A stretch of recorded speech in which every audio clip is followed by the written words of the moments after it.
Hello everyone, and this is my thoughts of how everything with the WWE Network has been going on so far. It's been about 2 weeks, it actually has been 2 weeks since the network launched, and honestly I was expecting the issues and bugs to happen right away. And honestly, it happened in an area where I thought it really would not have, I thought they were going to have a lot more problems right away with the live section, and at least for me personally, outside of the small hiccup during the NXT Arrival show, the live streaming side of the network has worked great. And you know, those first couple days that they were having the issues with the video on demand service and all the freezes during the pay-per-views and the other shows that they had on there seem to have been resolved for the most part. I have still, you know, those first 2 days, you pretty much, I think I got through one of the shows fully, and it was freezing like periodically during the entire show too. Otherwise, it would freeze within like the first 10-15 seconds or something in that sense. But those issues got resolved probably within 2 days, and then they also had some issues which got resolved within about a week with the Xbox 360. So overall, was expecting issues to happen.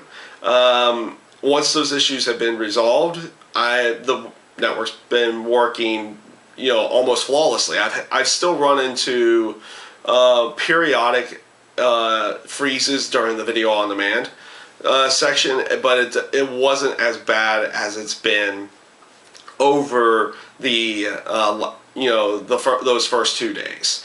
And you know, overall with the content and everything that they have on there, and I'm liking the aspect that they saw what happened during the NXT Arrival, and now they're putting main events on there live on Tuesday. So they're definitely going around and using this as a good time to test everything to make sure it's completely working, especially when you have Wrestlemania being the first pay-per-view on there. So I'm not giving this a full thumbs up yet. I've liked what I've seen so far. I liked how their response time has been to the issues that they've had upon the launch. And I'm going to give a full review of the WWE Network after WrestleMania's hit.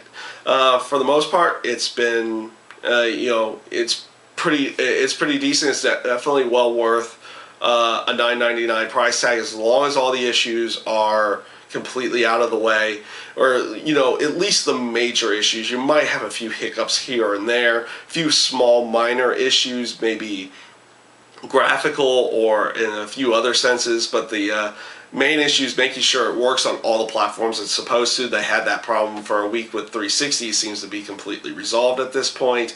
And you know, just like I said, I'm giving it a full month before I give it a full review at this point. So far, at least decent response time to the major issues that have been going out there, and we'll see what happens when WrestleMania 30 goes up on there, and if they have any freezing type issues or what's gonna be happening.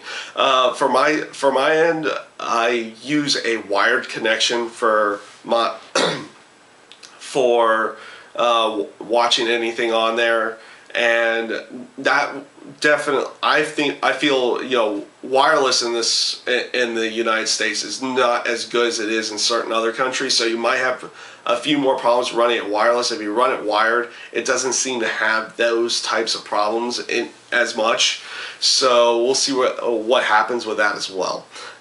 So yeah, a few more weeks, you know, about a month away from WrestleMania. I'll give a full review of the WWE Network, see what happens there, because that's going to be their first live major pay-per-view on the network, so I don't want to give a full thumbs up until I've at least seen that. So I thank you guys for watching. This was just some thoughts of how WWE Network has been going on so far, and thank you again. Thank you guys for watching.